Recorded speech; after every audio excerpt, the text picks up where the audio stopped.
their decision following each application. If there is anyone present who is not an applicant or an agent who is interested in the decision of the committee, you may file your interest with our treasurer, secretary treasurer. Please list the file number and your name and mailing address. Copies of the decisions are automatically sent to the applicant and agent within 15 days of the meeting. Only the applicant, the minister, a specified person, or any public body may appeal decisions in respect to the applications or consent or minor variances to the Ontario Land Tribunal. The decision requirement if there are no appeals 20 days after the committee decision. May I remind everyone that we are being recorded and can mute your devices. As well, if you wish to speak to an application, please make your way to the podium if we're going to have tonight, but we'll figure it out as we go. And yes, just state your name and first and last name for the record. So that being said, the first order of business is to determine if any members have any disclosures of interest in considering any of the applications. Are there any disclosures?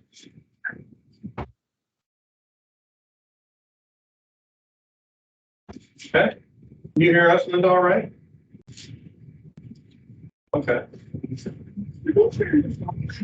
No, we tried. Okay, we tried. Is it better to sit on this? Like, I think going down here. Yeah. Sounds like a car wash, I know.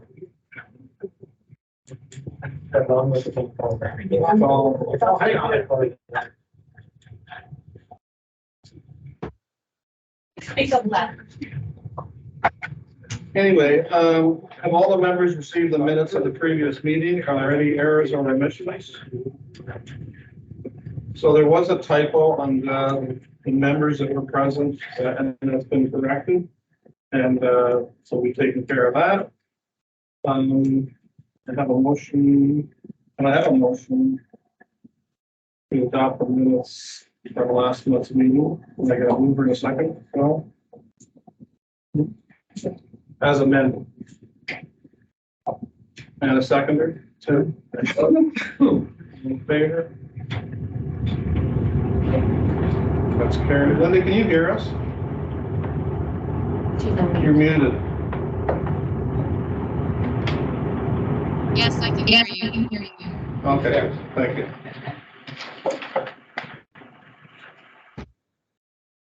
First up.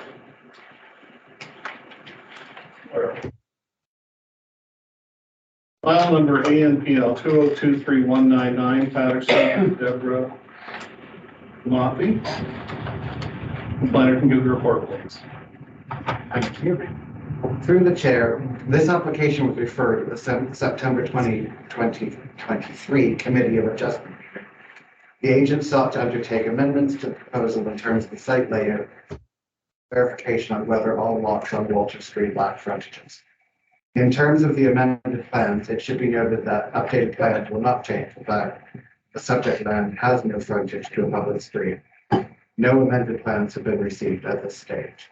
In terms of frontages, not necessarily all lots on Walter Street are fronting the private road.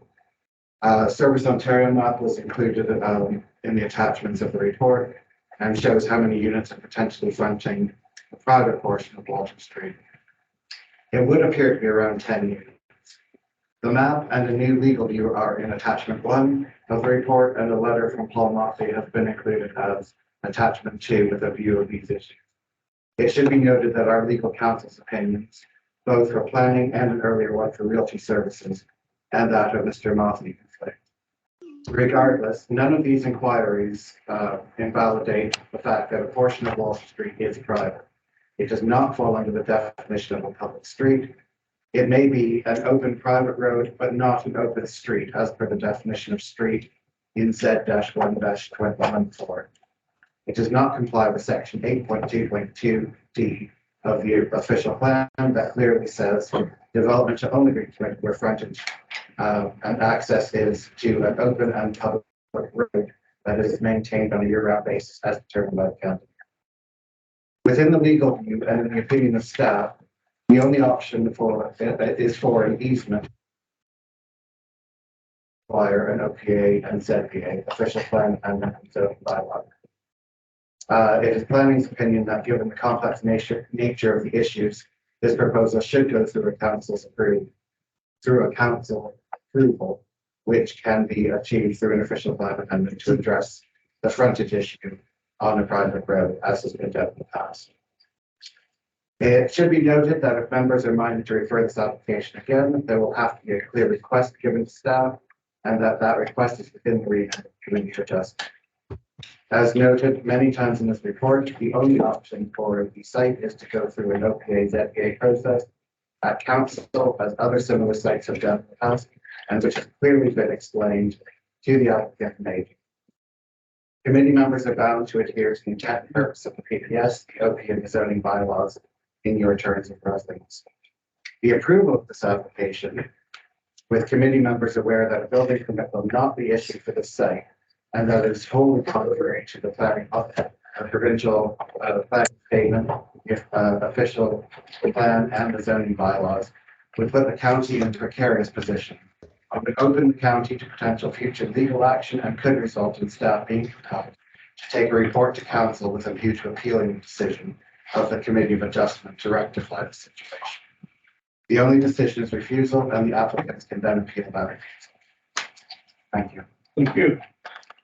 And we have an agent present, right? Thank you. And does the committee have any questions of the planner?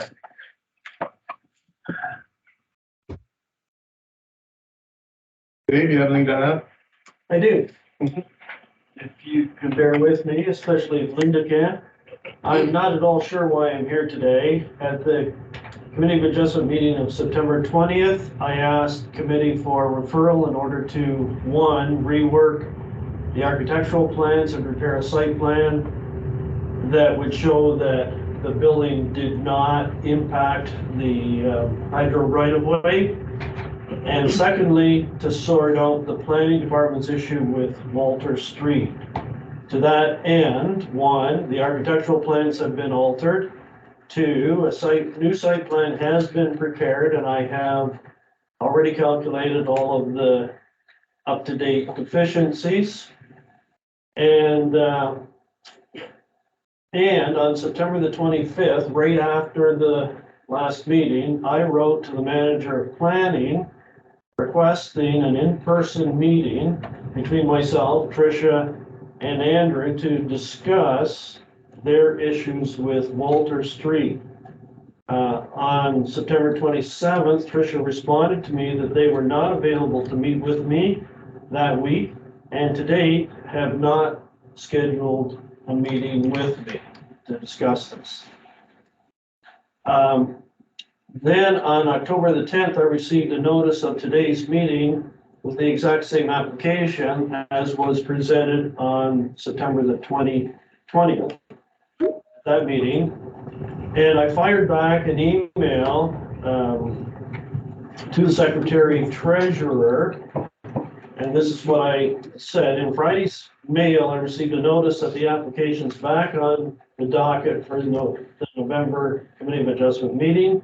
I'm surprised at this. When I asked for a referral, it was twofold. Firstly, to work with planning to resolve confusion over Walter Street. And secondly, I advised the committee that my clients are reworking the architectural footprint of the dwelling that will result in a different set of deficiencies and reliefs being sought. Today, these issues are outstanding. I requested a meeting with Tricia September 25th, and to date, no meeting has been arranged.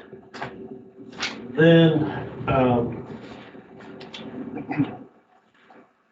so that's what I wrote back to the Secretary Treasurer. And on October the 23rd, I received a response from Andrew that read in part, the reason this file is referred back to Committee of Adjustment is that the referral was invalid. There needs to be direction to staff from members, I'm assuming that's you, as to what they want us to do. The direction was to seek legal advice. They cannot do that as it has a cost associated with it. We can only act, staff, we can only act on what they tell us to do. Therefore, whilst I appreciate why you wanted the referral, it will have to go back to committee for a new referral and with proper direction from members. So I guess that's why I'm here today. Again, cap in hand, asking for another referral. And apparently you will have to provide direction to staff to satisfy that. That's how it seems. To date, I have a revised site plan. I know what all the deficiencies are. I know what all the reliefs are that need to be sought. I have that all calculated and figured out. And I have revised architectural plans. What I do not have is resolution of the road issue, because to date, manager of planning has not scheduled a meeting with me to discuss their issues. I take serious issue with their assertion that Walter Street is a private road. Planning position stems from a note on a 1929 plan that refers to Walter Street as a private road. Well, on that same plan, and it's in your material that you have, and Sherry can put it on the screen, I think. I'm having an issue.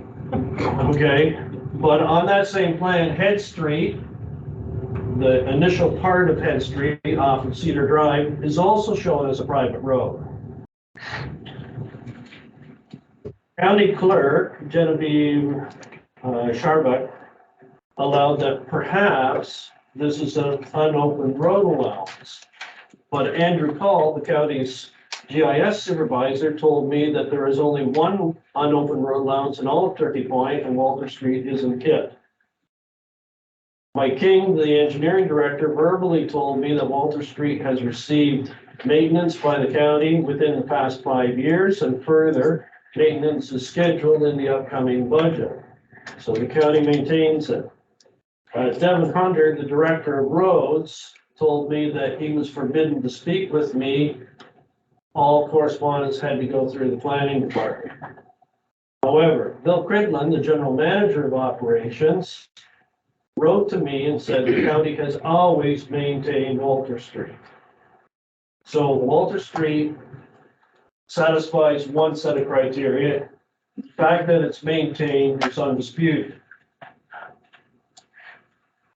I have in my file here countless copies of case law ruled by both the Ontario Superior Court of Justice and the Appeals Court that clearly state that PIN information from Service Ontario is to be relied upon and is not subject to question.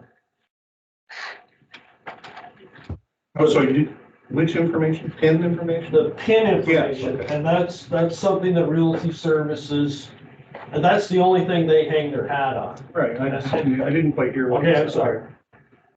The PIN Yeah. for Walter Street north and south and Walter Street east and west says that it is owned by the public authority having jurisdiction. Well, that's not Canadian Tire, nor is it you as a person, okay? The PIN for Head Street West, because there's two different pins for two different portions of Head Street, says it is owned by the public authority having jurisdiction. The PIN for Head Street East says it's owned by the public authority having jurisdiction. The PIN for Quaker Street says it's owned by the public authority having jurisdiction, and the PIN for Hillview says it's also owned by the public authority having jurisdiction. Clearly, all of that means it's owned by Norfolk County today. It's not owned by some nebulous person. Case law, as I've said before, has proven that the PIN, if the PIN says it's owned by the public authority having jurisdiction, that means Norfolk County.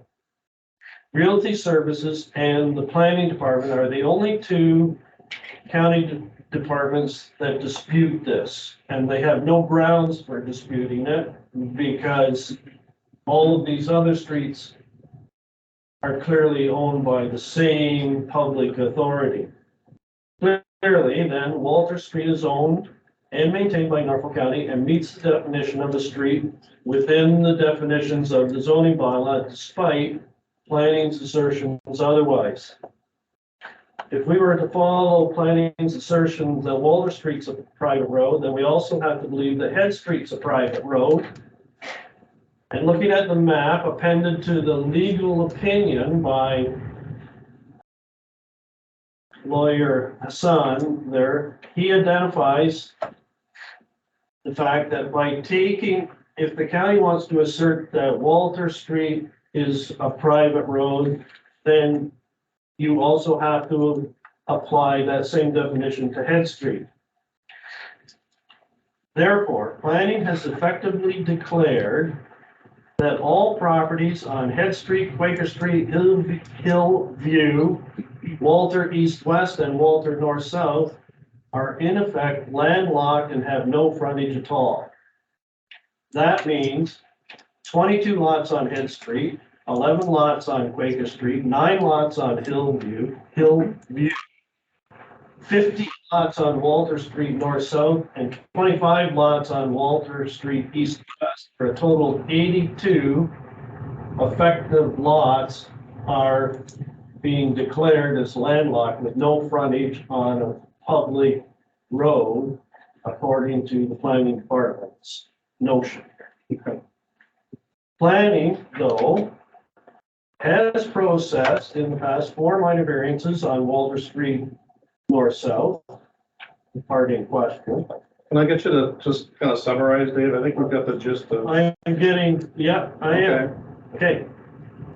So planning's already processed 4 minor variances on the questionable section of Walter Street. The building department has issued 12 building permits on that same section of Walter Street. And the real clincher here is that in a 2009 ruling by the OMB on the reconstruction of a cottage on lot 21 Walter Street, the county was represented by Peter Tice of McBride, the same law firm that provided the most recent advice to the county. And the OMB chairman made 3 different references to the fact that Walter Street is only 20 feet wide, but he never questioned the fact that the street was not owned nor was it maintained by the county. He twice noted that it was the narrowest street in Turkey Point, but he did not find that it was not a street. The board, despite the argument of Peter Tice, then approved the application. So we have the courts in support, we have the OMB in support. So the PINs declare that these roads are owned by, I'm just about that, the public authority having jurisdiction. The Court of Appeal has declared that the PIN information is correct and not to be disputed. And the OMB has not questioned the fact that Walter Street is not in the ownership of Norfolk County. So, at the end of the day, my position is that Walter Street is a public, open, and maintained road that meets the definition of street. So, I'm respectfully asking the committee to refer this application again so that I can submit my revised site plan and my revised list of deficiencies, and hopefully planning withdraws their assertion that Walter Street's not a street. Okay. So that's what I'm asking. Thank you. Excuse me. Is there any questions of the committee for the agent? You done? Well, I don't really have any questions. We'll go with questions for now and then we can come back. Okay? Is there anyone present that wishes to speak to this application? My name is Pauline Gibbs. I actually live lot 21 on Walter, Okay, and he referred I to think you my, might have to just come out front. he 'cause the referred mic- so to the my, mic- So we have so the Okay. microphone can pick up your he voice. actually referred to my OMB decision. But all I want to say, I think he covered it pretty well, is that I've talked to the neighbors. Some of the neighbors are here. We do not agree with the county that it is a private road. We have never been told. We have seen people build as per what Dave said. And so I just want that on the record, that the neighbors do support what this gentleman is trying to do Okay, to fix his cottage, and we totally disagree that it is a private road. okay, thank you. And did you- Anybody else that wishes to speak to this application? That's present, is there anyone online that wishes to speak to this application for or against or otherwise? So, Linda, I'll go back to you, if you have something to add. Well, I sympathize, I understand what Dave is saying, and I tend to agree with his opinions and what he's saying. I find it disturbing that a department head would be told not to talk to him. And I feel like the neighbors that are affected by Walter Street should be bringing this to the attention of council and the mayor to try and get it resolved, because if committee were, say, to approve this tonight, it's pretty clear that from the report, that building department is of the same opinion as planning, and they won't get a building permit. And if he was like us to refer it, I agree with that, but I feel like it won't get resolved with just dealing with staff. That's just my opinion. Well, one thing with the referral is we have to give direction to staff, correct? Does planning staff have anything to add? I mean, I don't really have anything significant to add at this point. It's multiple departments at the county that do not consider this to be a public and maintained road. Regardless of whether that section coming north to south has been maintained, we're dealing with that section that's currently gravel to the north of the bend. That piece, in and of itself, is, to my knowledge, and through speaking with roads, has never been maintained publicly.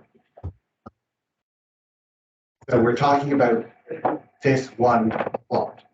We're not talking, this is not a discussion about every other house or every other cottage to the south.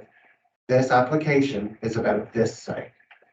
So whilst we can talk about all the other sorts of issues, this particular site is different than the others. It is up a dead end and it's not been maintained. So that's part one. Part two, both realty and planning have had legal opinions, both of which assert that section, and again, I'm not talking about anything beyond that section, is private. It's not considered to be public. In neither legal opinion was it considered that that Norfolk County was the owner. So that's number two. Number three, we have a very specific way of dealing with these. It's not that this is not something that can be done.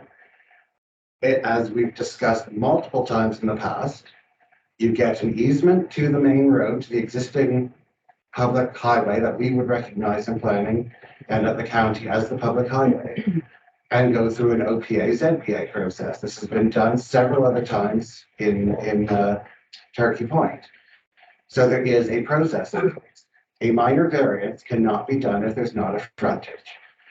And at this stage, based on everything we've looked at, there's no frontage. So I'm not entirely sure what a referral could possibly achieve, because it's not, when I had mentioned in the previous iteration about concerns about the proposed cottage being within the hydro easement, that was the least of the worries. I couldn't even evaluate it because we didn't have a frontage. So in terms of setbacks, in terms of any other deficiencies, they don't exist. There's no frontage. How do you measure a deficiency? So at this stage, I would still suggest there is a way forward, but it's not through committee of adjustment. It is not a minor variance. It is through an OPA, ZBA with an easement. And as I say, this was detailed out months ago. So the fact that we're sitting here in November still doing this, when there has been a very clear path put forward, including by the director of planning, then I'm not quite sure what else to say. All the legal advice we have suggests it's not a private road, and we have to go with that.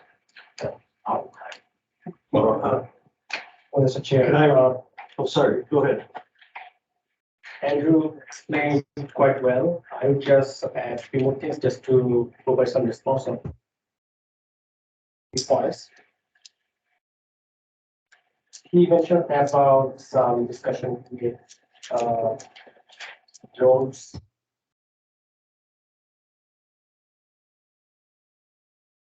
I can't hear. The agent was discussing about, was talking about some discussion happened about with roads, GIS, our plans department and maintenance. None of them are dealt with this application. And none of them are technical reviewer of this application. And you also don't have any written documents of those comments. The comments we provided is through the technical review, and these are from the technical experts, which includes realty services, which includes planning department planning staff. Also, it includes our legal department. So the attachment we provided is a legal opinion about mainly about the status of the road, which is public or private. So that was the main concern. Depending on what we want to decide whether we'll have an approval or refusal of this application.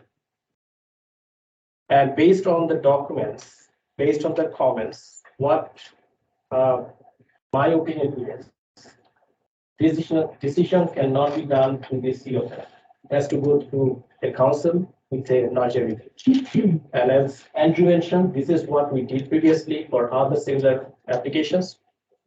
One question was about the other roads, which might be public road. Yes, there are private roads. And yes, there are other private roads as well.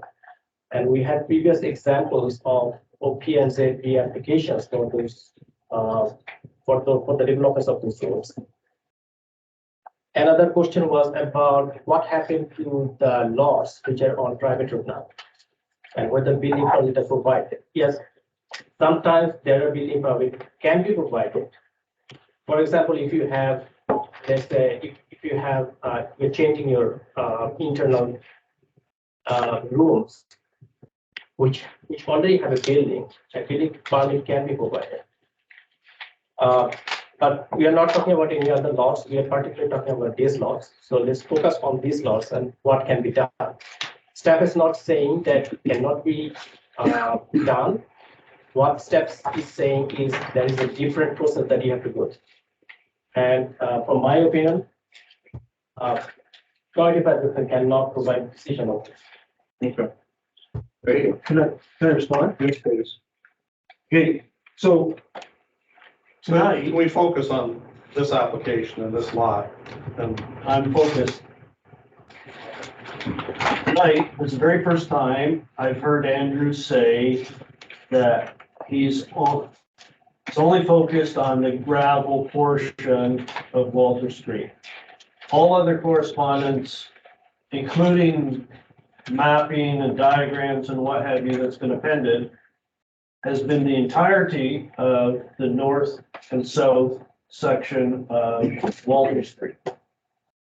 So if we want to discard that and only focus on the gravel portion, I have an up-to-date survey that was prepared for this application, done by Dixon that shows that there is 17 point something meters of frontage on the paved part of Walter Street before you get to the gravel part. So therefore, if there's 17 meters of frontage, then a minor variance is certainly in order for relief of the balance. And I'd be happy to go over that with you one-on-one. But if we're gonna shorten up the street to just that gravel portion, I can show you that there's 17 meters of Mr. Mothy's lot on the paved part of the road.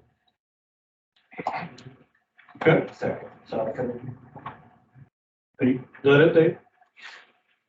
Yes, Okay. because that falls within a minor variance. The whole notion of zoning bylaw amendment and official plan amendment is just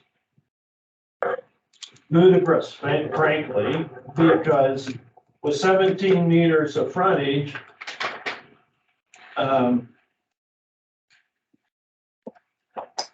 it falls within the parameters of the minor variance. What I was referring to with the gravel section is that's never been maintained.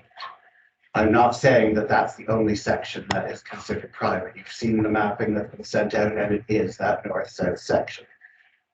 But we were talking about whether something was maintained, public, or both.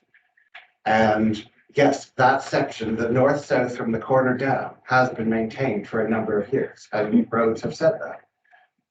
However, that section from the corner down is private. According to our records, according to our legal advice, all of that north-south is private. The piece I'm talking about being gravel has never been publicly maintained, and that's been confirmed by records. So I'm not saying that the only private piece is the gravel. What I'm saying is that piece has never been maintained. The rest of the private section of Walter Street has been maintained, but is not public in terms of our records and our legal advice. Wait, can you just speak up so Linda can hear you? Sure.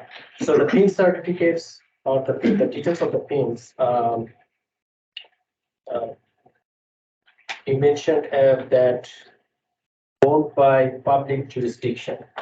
So in the PIN, it does not say it is owned by public jurisdiction. It says it has. It certainly does, and I have copies of them for all of the streets I mentioned. I have copies of them right here in my file. They all say owned by the public authority having jurisdiction. If you can go through the chair, please, and we can keep this meeting in some order. Mr. Chair, yeah, so that has been already defined and explained by your legal counsel, and we also already attached the letter with this report. So I think it is clear that it can be public jurisdiction, but doesn't necessarily it is owned by the public authority. And also, I mean, if any further deferral or referral is suggested, then there is a fee associated with that. We missed that last time, which is $538. Okay. Anything from the committee? Now, there was one lady who wanted to say something. Did you want to? I've heard everything. Okay, all right. Just wanted to make sure you're, okay. But I would like to, when they say that it's not maintained, if you go down there is no reason for them to maintain that section because you go off the road that is paved right onto the property. Okay, but that's. At 13, just so, and they have maintained it because I have seen snow plowed right to the fence. So while they haven't paved it, the snow plow goes right to the end. I've seen that happen in the past, okay? So they are plowing it to the fence, and that might be convenient, but still, they still plow it. Okay. And they don't need to pave it because nobody drives down there because it's a dead end and there's only one property on the right and one property on the left that uses that section of the road. Okay, thank you. Can we just get you to confirm your address for the public record? Oh, I'm sorry. What's Your my address for the public record? 8 Walter Street, Turkey Point. Hey, Walter. Okay, good, thank you. We've heard, you know, okay. Okay, I'm right across the street from this place. I'm sorry, you have to give us your name and your address. Larry Lager, I'm at 15 Walter Street. I'm right across the street from the applicant here. How am I supposed to get to my house if this isn't a publicly maintained road? Why was that cottage even built in the first place if you can't get down there? Like, this is supposed to be a Well, the private ancient road. history has nothing to do with what this application is today, so I mean, I'm more worried about being able to park my car in front of my own cottage. Like, I can't even, by the sound of things, because it's a private road, I shouldn't even be on that road. I think you folks, everybody that's from Walter Street, all need to get together with your local counselor. You need to call the mayor and you guys, it's beyond what we can do. We're just a committee of adjustment, but I think you guys all gotta get together, do your part, have a little conversation, get it figured out. okay, Our place. okay, that's not, we're not gonna do a back and forth, okay, so, yes, sir, Okay, I'm Scott Billman. I live at 23 Walker. okay,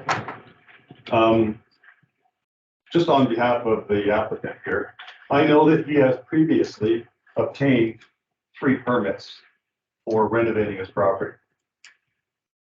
I'm concerned that if there's that, then should mean that because his process of renovation, he was granted permits.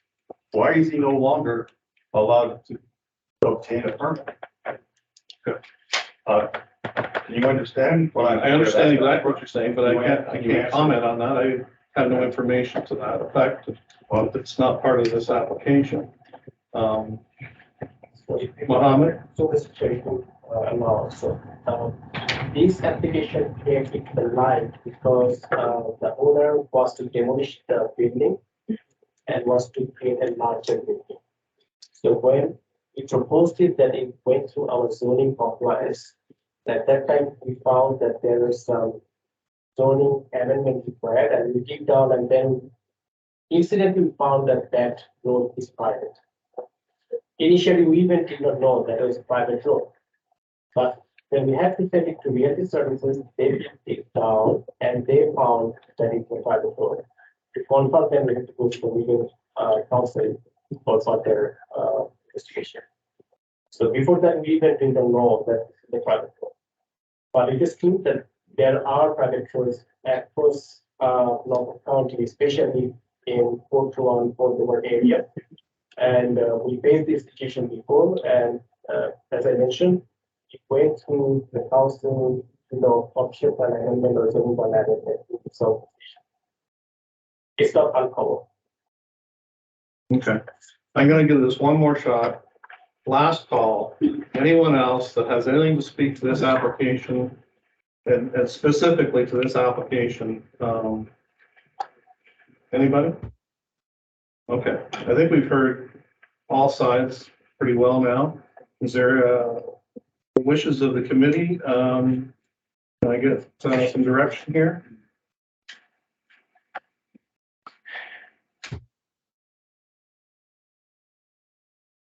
Linda, can you hear me all right? I can hear you. I was waiting to see if anyone else would speak up. Okay, so clearly the road issue is a separate issue. We as a committee can't deal with that. We can't solve that. And the property owners, I think, should pursue that. The planning staff have all offered a way forward in terms of this application. They're saying if as official plan and zoning bylaw amendment would be a way forward. I feel confident that that would go in front of council and council would probably support it. I don't know that, of course, but I believe they probably would in my heart. And I would love to approve this application tonight. Clearly, there's a discrepancy here and we can't do that. So I will make a motion that we refuse the application, and I'm doing that because planning staff has identified an alternative forward. Okay, thank you. Can I get a seconder to that motion? Tim?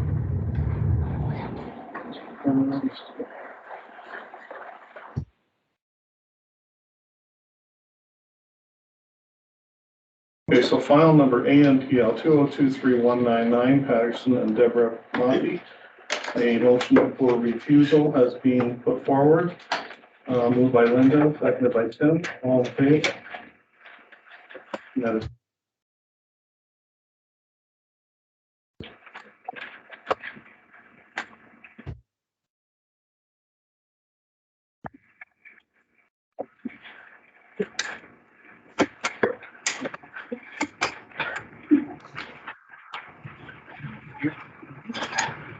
okay. Well, let's just the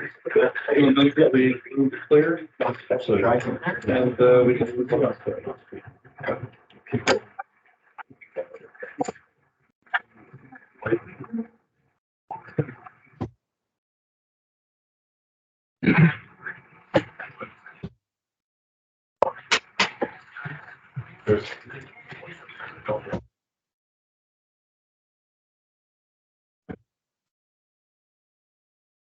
Hey,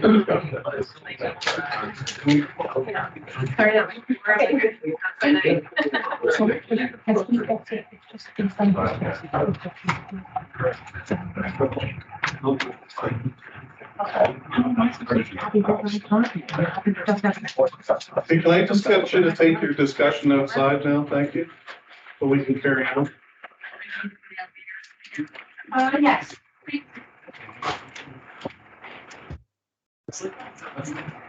Okay.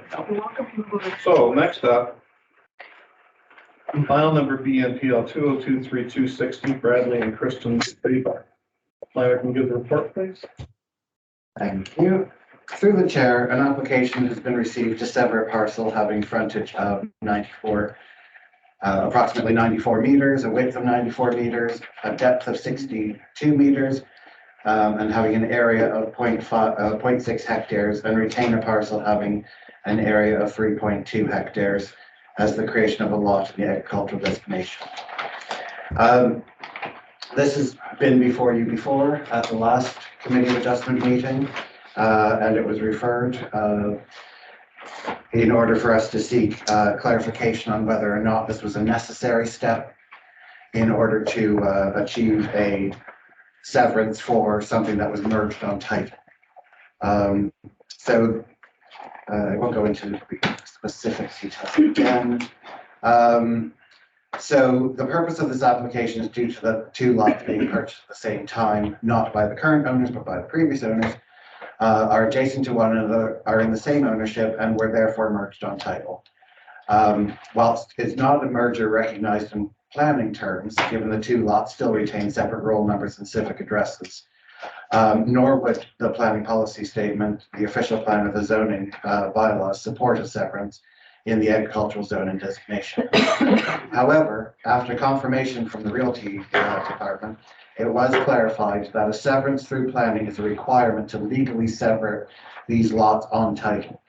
This legal requirement would provide a legal or technical reason for a severance, which would therefore be supported by the PPS at section 2.3.4.2, the official plan and the zoning bylaws, and is therefore recommended for approval.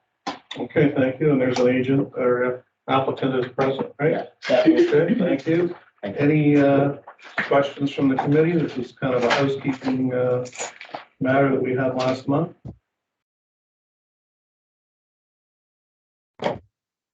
Okay. Anything to add? No. Okay. Okay, Thank you. Can I get a motion? Can I get a motion to a second?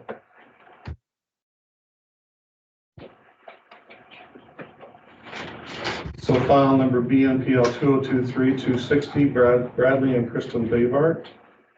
The application, while it's not consistent with the provincial policy statement, nor does it comply with the policies of the Norfolk County official plan regarding the creation of a lot within the agricultural zone, it is a necessary legal exercise to sever the lots merged on title, and that no public input was received and therefore has not been considered as part of this application. All in favor? Yes, Linda? yes. Yeah, okay. Carrie, thank you. Through the chair, thank you, Linda, for pushing that one to referral. Yeah. It's good to get that clarification. We've not dealt with that in the ag zones before. I thank the We've always been applicants. urban, so. I thank the applicants for their patience. Yes, that too, thank you. They're all good now. Thanks, everybody. All right. We got there, yeah. Cross the finish line on that one. Yeah. All right. File number ANPL 2023-277, Leslie Hutton Rora. And the, Heather can give the report, please.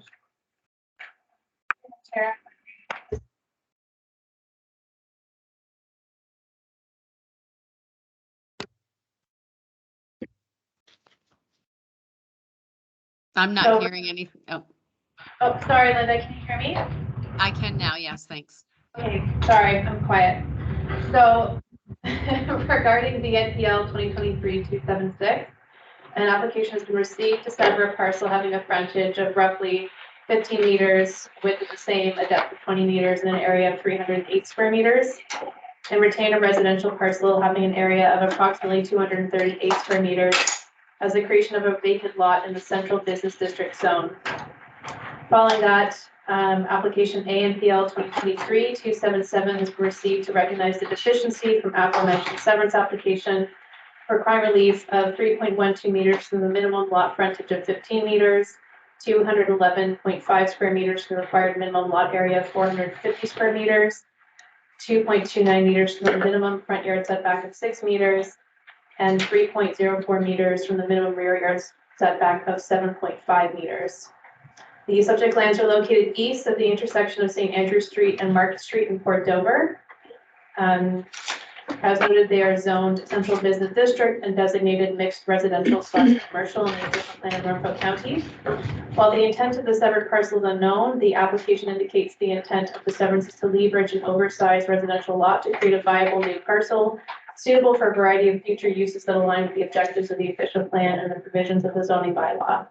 So a zoning statistics table was included as attachment 2 and references the requirements of the CBD zone, which includes provisions for uses, specifically single detached, semi-detached duplexes, triplexes, or fourplex dwellings, which are not permitted as of right in the CBD zone. So the subject minor variance addresses deficiencies created for the retained parcel with an existing duplex dwelling as a result of the severance. So for transparency, the subject of the severance will facilitate an opportunity for a future use, which may be permitted as of right and meet all the provisions or may not. For the applications under consideration today, the evaluation of the severance will focus on existing policy requirements and does not indicate support by the planning department or decision by council in advance of any potential or required planning applications to permit or facilitate a new use. With regard to the minor variance, while the proposal is effectively reducing the lot in half, staff recognize that applying the R2 zone requirements to duplexes in the CBD zone, as required by the bylaw, may not reflect surrounding neighborhood context or lot sizes. Desktop review of the residential lots within the St. Andrew, Market Street, St. Patrick, and Clinton Street block reveal that there are some residential lots of a comparable size. Recognizing the urban area of Port Dover, I'm of the opinion the proposed lot area is not out of character for other comparable residential lots. So the retained lands will be a modest residential lot with modest amenity space, but it's not atypical of a downtown area such as Port Dover. Regarding the severance, condition 3 has been added by the building department and conditions 4 and 7 have been added by development engineering to address some site-specific considerations for sanitary and water servicing and works on the right-of-way. Staff have reviewed the consent to the policies of the provincial policy statement and official plan and zoning bylaw and satisfied it meets the intents of these policies. So with all that said, I have 2 recommendations regarding BNPL 2023-276. I'm of the opinion it meets those aforementioned policies and recommend this application be approved subject to the attached conditions. Okay, thank you. Is there an agent or applicant present? Okay.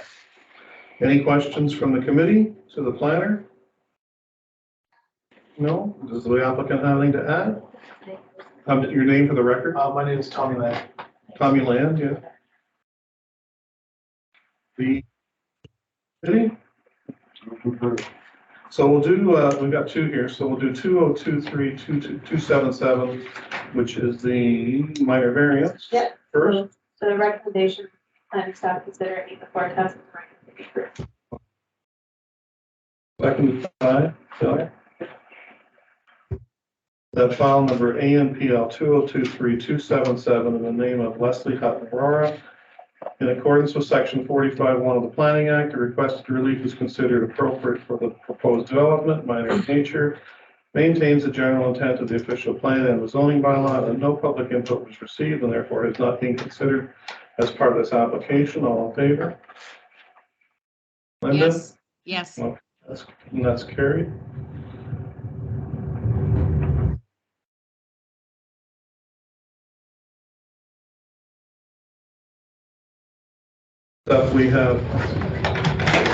Next up we have file DNPL 2023-276 in the name of Leslie Hutton. Yes, is there anyone here that wishes to speak to either of these applications? Is there anyone online that wishes to speak to this application? Just Scott Palandre from G. Douglas Valley, just the agent acting on behalf of Tommy Land. Just like to thank the planning department for moving this application along, and we did have some servicing challenges that we'll work through. That again, thanks to the planning department for working through that with us. Okay, thank you. Was there anybody online that wishes to speak to this application or the previous one? Hearing none, the planning staff still has the same recommendation? Yes, recommending for approval subject to detached conditions. Okay, thank you. So file number BNPL 2023-276 in the name of Leslie Hutton Aurora. The application is consistent with the provincial policy statement, complies with the policies of the Norfolk County official plan regarding the creation of a lot in an urban area, meets the intent of the zoning bylaw. No public input was received and therefore has not been considered as part of this application. Moved by Bill.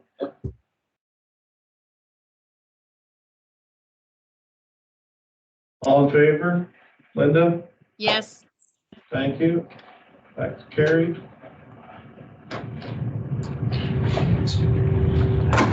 Approved. Thank you. Thanks, guys. See you later. Have a good day. I'm gonna figure it out. Okay. So. Thank you. And next up we have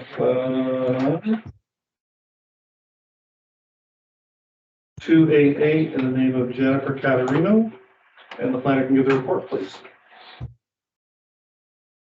Has been received to construct an accessory building requiring relief of 0.325 meters to the maximum height of 6 meters and 67.4 square meters to the maximum permitted usable floor area of 100 square meters with a total usable floor area of 157.4 square meters. Subject lands are located east of the intersection of Highway 59 and Adams Street in the area of Portland. They are occupied by a single detached dwelling and a small shed at the rear. And the intent of the application is to facilitate a detached garage. A plan and justification report was included in the submission of attachment 1. To be brief, it's my opinion the building of the scale is not out of character with the surrounding Portland urban area, and I don't anticipate the garage negatively impacting the surrounding neighbors who full enjoyment of the lands. In my opinion, the application to permit this meets the court test of minor variance, and I'm recommending it be approved. Okay, thank you. Is there an agent or applicant on the line or present? Hi, Jennifer Caterino here, and I believe Kim Ziegel is in the audience there. Okay. Gotcha, okay. Any questions of the committee to the planner? No. Does the applicant or agent have anything to add? No? Okay, Jennifer, you good? Yeah, I'm good. We appreciate the staff report and we support the recommendation. Okay, thank you. Can I get a motion from the committee? I'll move approval. Hang on, is there anyone Oh. present or online that wishes to speak to this application? Hearing none, can I get a motion from the committee? I'll move to approve. I'm gonna give that one to Linda this time. Sorry. And Tim is a second. So file number ANPL 2023288 in the name of Jennifer Caterino. In accordance with section 45(1) of the Planning Act, the requested relief is considered appropriate for the proposed development, minor in nature, maintains the general intent of the official plan, the zoning bylaw, and that no public input was received, and therefore has not been considered as part of this application. All in favor? And that is carried. Linda? Yes. Thank you. Thanks, everyone. Nice to see you, Jennifer. Yes. Okay, next up is file number ANPL 2023287, James Zanardo, and the planner can give the report, please. Thank you. Chair, an application has been received to convert an existing detached accessory structure into a one-story detached additional dwelling, residential dwelling unit or ARTU, requiring relief of 5.8 meters from the required setback of 40 meters from the primary dwelling to permit the detached ARDU being located within a maximum of 45.8 meters from the primary dwelling. The subject lands are located on the eastern side of Wyndham East Quarter Line, just north of the junction with Highway 3, is an agricultural lot with a detached dwelling, garage, and other modest accessory structures. The lot has an area of approximately 3.9 acres. Given the reuse of an existing accessory building, the location of the ADU within the application lands is considered appropriate, and the level of relief sought in terms of distance from the host dwelling can be considered minor. The proposed ADU would comply with all other provisions of the relevant zoning bylaws in terms of usable floor area and setbacks. Staff are of the opinion that this complies with the four tests in terms of being appropriate and minor, and conforms to the intents and purposes of the PPS, the OP, and the zoning bylaw. As such, this file is recommended for approval. Okay, thank you. Is there an applicant or agent present? Mayor. Okay, James Zanardo. okay, thank you. Any questions from the committee to the planner? Anything to add? No? Okay, all good? I'm fine. Okay, is there anybody present or online that wishes to speak to this application?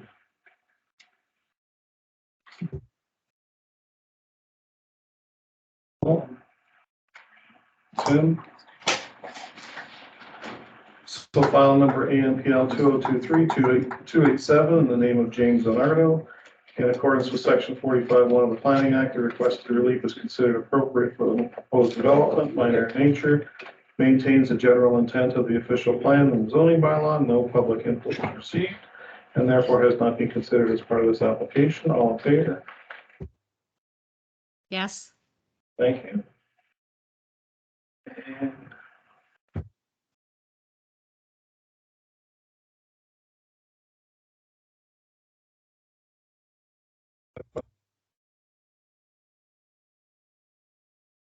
Best Farmland T2 Inc.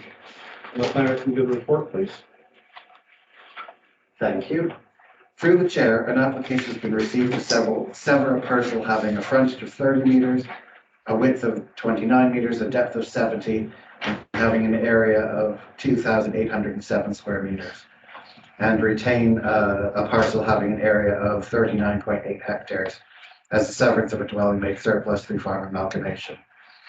The consent application is being reviewed concurrently with a zoning amendment for the retained lands to remove a single detached dwelling as a permitted use in the agricultural zone. The subject lands are located on the west side of Second Concession Road, ENR, southwest of Fairground. The lands are currently farmed and there is a single-story dwelling on the site. It appears that there may have been a previous severance for number 325, but there is no history of this. The land has recently been acquired by an established farming corporation and is approximately 40 hectares in area. Staff have evaluated the farming operation to determine that the proposed severance meets the definition of a residence surplus to the farming operation as a result of farm consolidation. The applicant has proposed a lot size which exceeds the minimum lot size of 2,000 square meters as stated in the zoning bylaws of Norfolk County by approximately 800 square meters. It is staff's opinion the new lot is limited to a minimum size needed to accommodate the use and will not significantly impact upon any existing cultivated land and would not result in any deficiencies in terms of the zoning bylaws. Staff consider the proposed application meets the intent of the Planning Act, the PPS, the OP, and the zoning bylaws, and is recommended approval. Okay, thank you. Is there an applicant or agent present? Online? No? Okay. Any questions of the committee to the planner? Is there anyone present or online that wishes to speak to this application?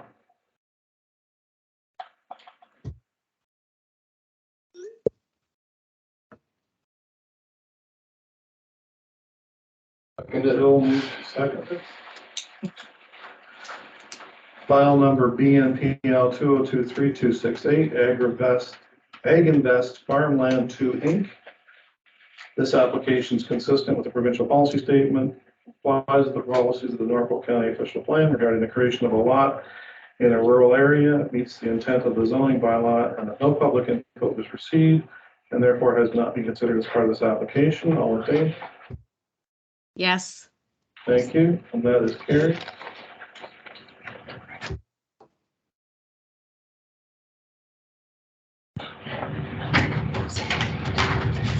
File number ANPL 2023292, Julian Mulcaster and Heather Bellier. And the planner can give the report, please. Thank you. Through the chair, an application has been received to permit relief of 0.65 meters from the interior lot line for section 3.10 of the zoning bylaw, which prohibits generators from occupying the required yard, which requires a 1.2 meter setback. To permit a generator to be located 0.55 meters from the property's interior lot line. The subject lands are located on the northwest side of Pickerel Road in Long Point within the resort residential designation zone. The application site has a lot area of 0.193 acres. There is a detached cottage towards the front of the site, and the existing cottage has an existing interior yard setback of 1.46 meters to the northern boundary. The subject application will allow for the installation of a generator within the required side yard. LPRCA staff have advised that the proposed application is consistent with section 3.1 of the PPS. Excuse me. LPRCA staff have no objection to the concept of this application. The proposal will be accessory to the existing authorized use of the land. It is staff's opinion that the proposed application will meet the intent of the Planning Act, the PPS, and the official plan. The generator would only be within the required side yard setback and would have a setback of only 0.55 meters. However, generators make no more noise or nuisance than an air conditioning unit, which could be located within the required side yard setback. Given this, it is not considered to be harmful to neighboring amenity and would be both minor and appropriate for the site and would comply with the intent and purpose of the zoning bylaws. It should be noted that while the planning recommendation is related to relief of side yard setback, it is ultimately the owner's responsibility to follow any other required standards, guidelines, and regulations from power supply companies, building code, and the manufacturer. The proposed relief does not include any shading feature or enclosed structure. However, given this, the application is recommended for approval. Okay, thank you. Is there an agent or applicant present? Julian Mulcaster. Okay, thank you. Any questions of the committee to the planner? You have anything to add? No questions. Okay, no, nothing to add? Everything was in my application. Okay, very good, And it's thank you. stated in your notes. Very good, okay, thank you. Is there anyone present or online that wishes to speak to this application? Yes, sir. David Stewart, 27 Picklock. Okay. I'm right beside there. It is butts right up to my driveway, and it's only a single car driveway. So what I'm worried about is being close to the driveway. Like if it was a double car driveway, that would work, but also access opening up the door, closing the door, or people being around it. I don't want it damaged. And plus for resale value. Okay. On the center picture there, can you just give me a lay of the land there? Yes. So this is my place right here. Indicating the reddish place. Yeah, and I do have actual pictures of the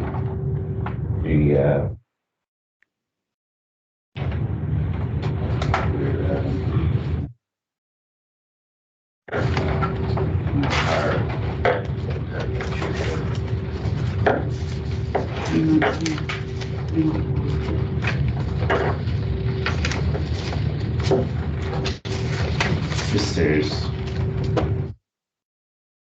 are. Okay, so just for this is your car? Yeah, well, that's a visitor's driveway. Okay, so this is your driveway, and where's is this where the generator? Yeah. Is to go? Where that square is? Okay. If it could go into that area Enclosure? there, in the closed area there, that's not on the driveway, that would be perfect for me. Okay. I'm parking right beside it, or if I do have company.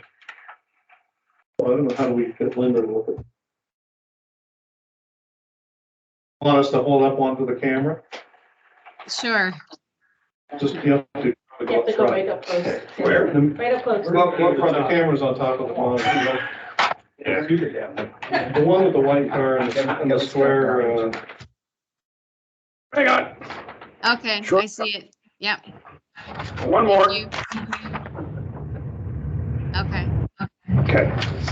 there we go. Did you want to respond to that? To the, I don't know, if you guys had any. The location within the enclosure that he's proposing contains an air conditioner already, and that would have to be moved to the precise location. Is there no room for both? I would imagine that I would imagine the air conditioner could be moved perhaps a bit closer to the generator. I'm not sure what the coding would be on that. But the distance, the air conditioner is a certain distance from the propane tanks as is required by code. Right. And therefore the generator has to be a certain distance, again, from another appliance. So that was why that location was ultimately chosen. Okay, so But at least that. Talked as neighbors. No, some negotiations broke down. Okay. So let me ask you, in this one picture, there's the enclosure there. Yes. This is your, That's you're gonna pour a pad That's there? where the concrete pad would be. The Okay, generator would be set back a little bit further from the pad. okay. Now, there's propane tanks that They are are associated with it? located further away, all the way to the back of towards the back of the project. You already have the propane tanks? They already- Okay, they're so already you're tapping into the Correct. existing, okay. Sorry, can you clarify, is the boundary between the properties right on the driveway line? Where the driveway? It's approximate. I think to illustrate it as best I possibly could on my application. So is the property line, let's say, is it the edge of the driveway?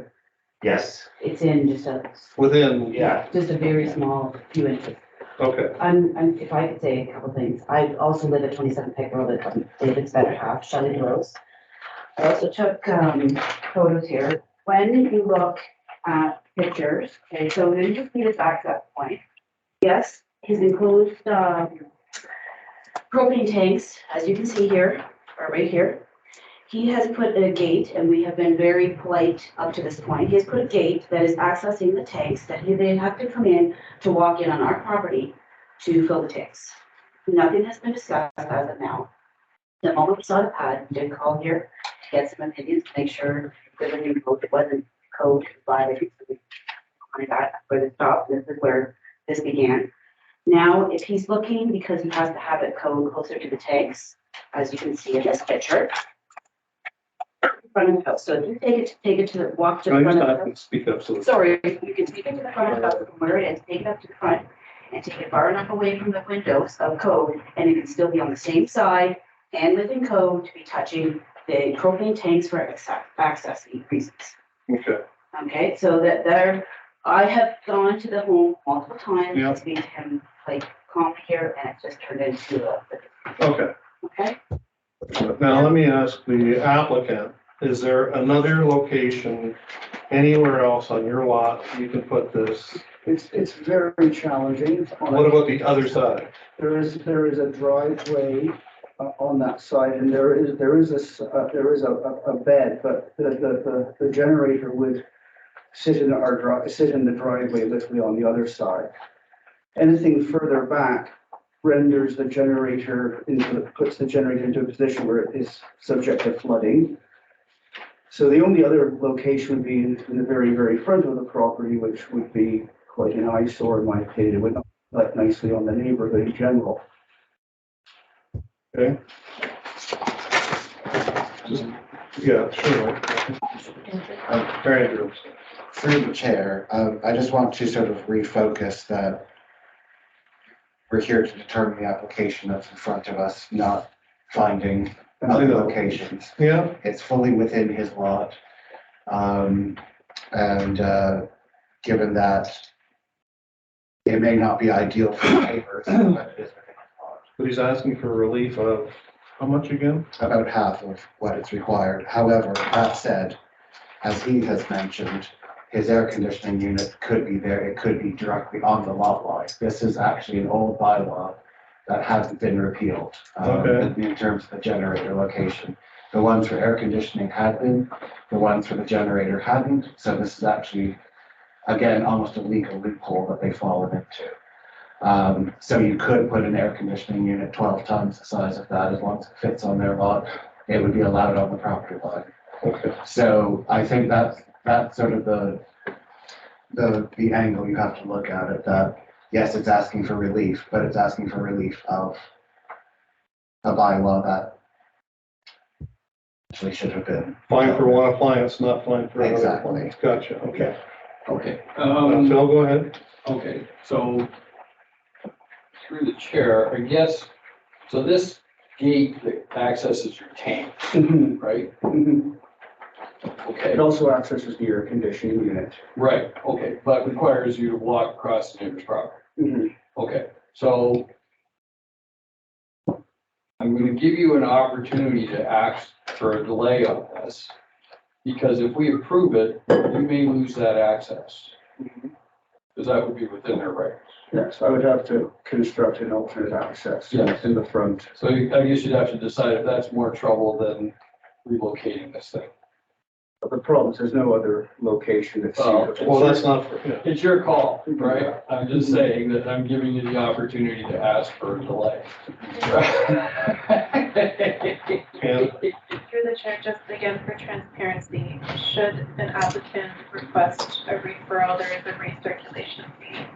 And those need to be the direction of the committee, so just for transparency on that. Okay, so so there's no pause button per se. There's a, sorry. So Mr. Chair, if an applicant is asked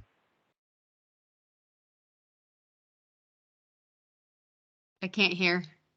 this time, You have to speak up to look for Linda. Right. but if the committee decides to refer, but then there's so that we can have.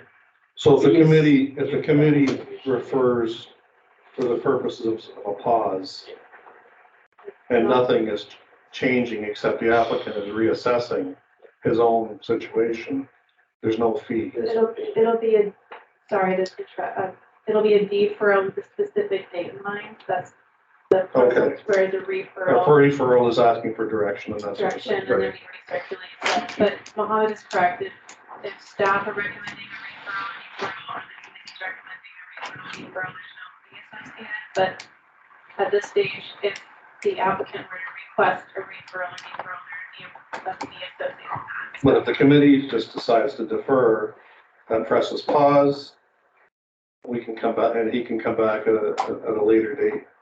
Yep, with no changes to the With application. no changes to the application, correct. Yeah. Linda, do you have anything to ask or you want to see No. more pictures?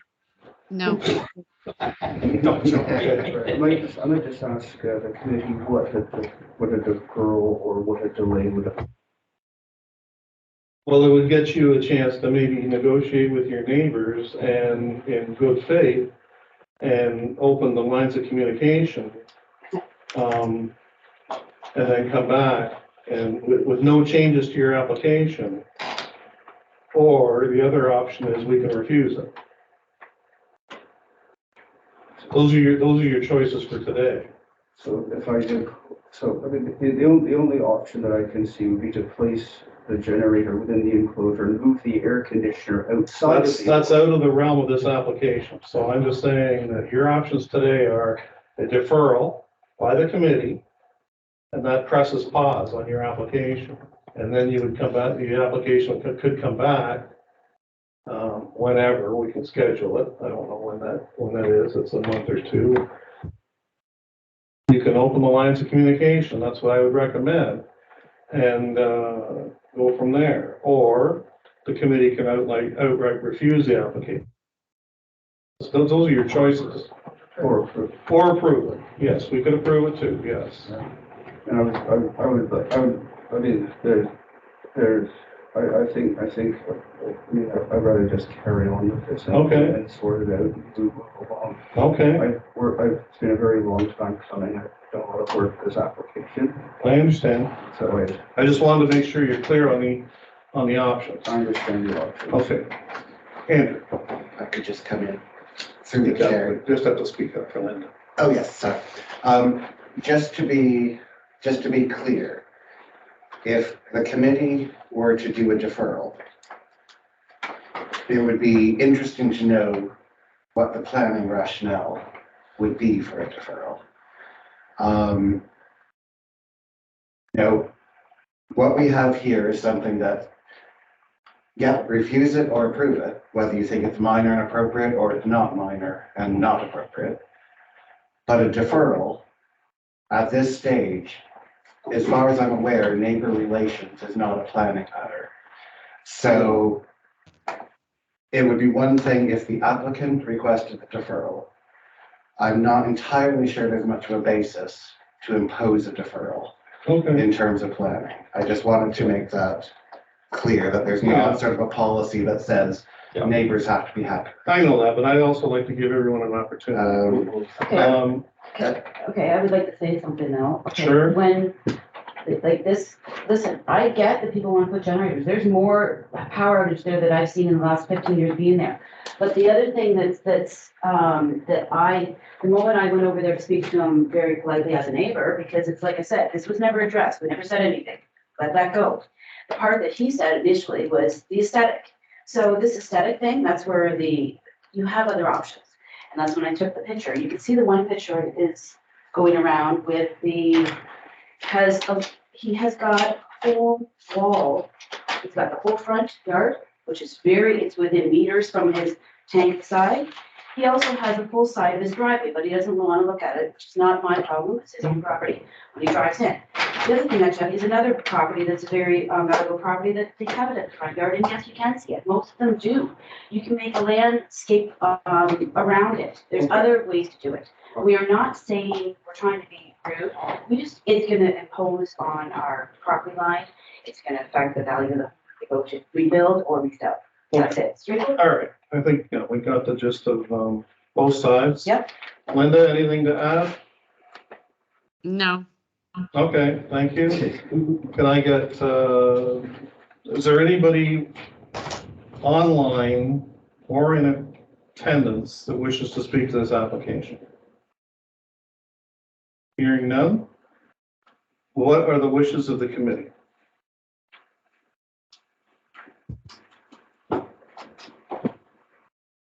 If I may suggest a motion to refuse. That's just my thought. I'm gonna second that motion. Okay, well, the chair can't make the motion, but I'm just kind of thinking out loud.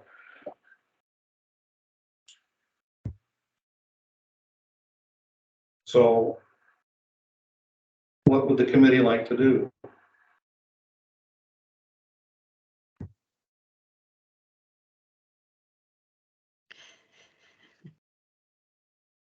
Okay, I'll make. To refuse. Okay, so Phil moves. And a seconder? I'll second that. Tim seconds.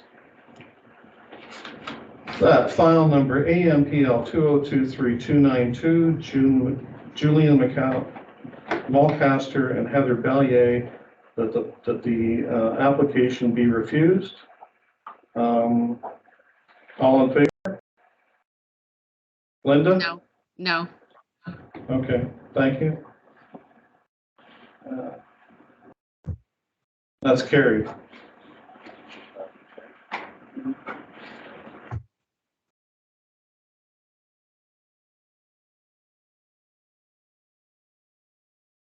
Because it's, we're not granting the relief that's requested. Based on what, yeah, what plan reason would there be to refuse it? It's not appropriate to be. I would say it's not appropriate.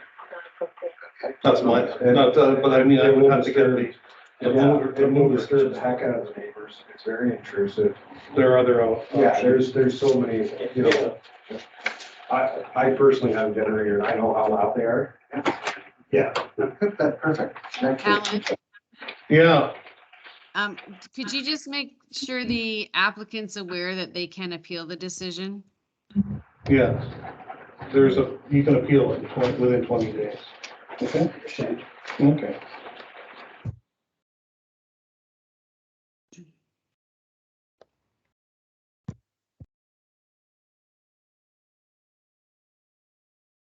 Keep a copy to the file.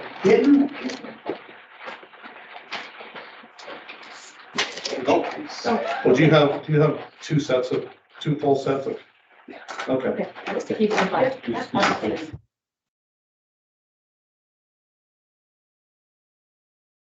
May I ask a question? Yeah. My name is Chris Brennan. I live in Long Point as well. Mm-hmm. Okay. And I'd just like to know how the procedure works with, there's two of you that were not in favor and then others didn't.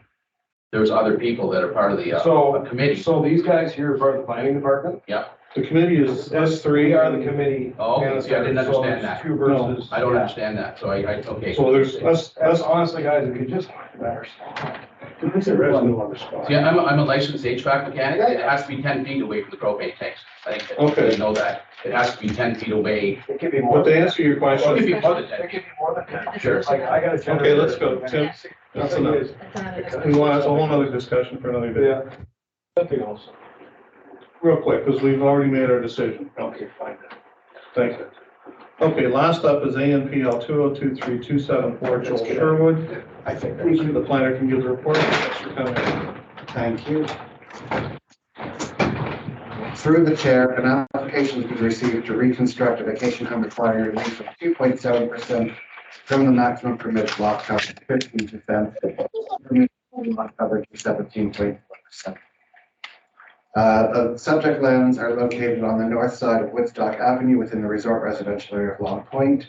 It is an end lot which is bounded by Woodstock Avenue to the south, Brant Parkway to the west, and Erie Boulevard to the north.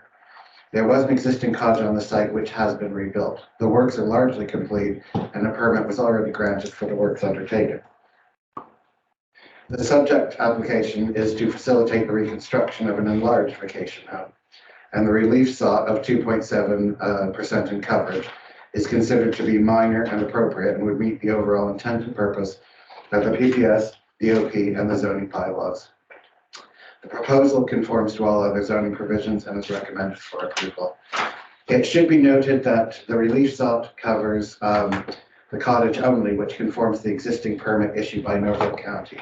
It does not include any overage resulting from additions to this plan, including covered porches or patios, which would generally require inclusion in lot coverage calculations. Another minor variance application would be necessary, potentially with additional building permit process to allow any changes to the originally permitted cottage. Okay, thank you. Is there an agent or applicant present or on the line? Yes, I'm here today. And you are? My name is Joel Sherwood, the owner.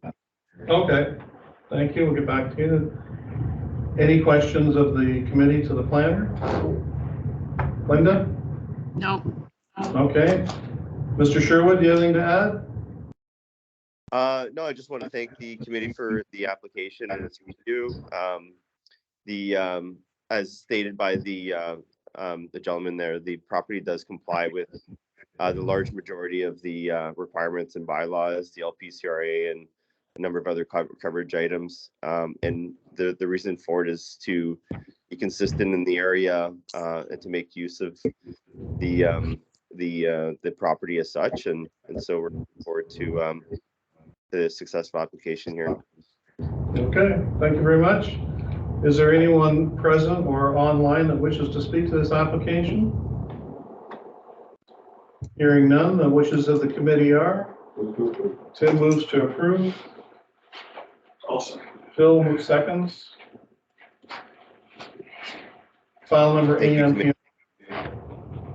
File number AMPL 2023-274 in the name of Joel Sherwood in accordance with section 45(1) of the Planning Act. The requested relief is considered appropriate for the proposed development, minor in nature, maintains the general intent of the official plan, zoning bylaw, and that no public input was received and therefore is not be considered as part of this application. All those in favor? And that is Linda? Yes. And that's carried. Any other business? No. Thanks, everybody. Oh, thank you. Any other business? Nothing? Move to adjourn. At 6:26. Seconder? Second. Thanks, Linda. We'll see you next month. Yep. I'll be in person next month. Okay.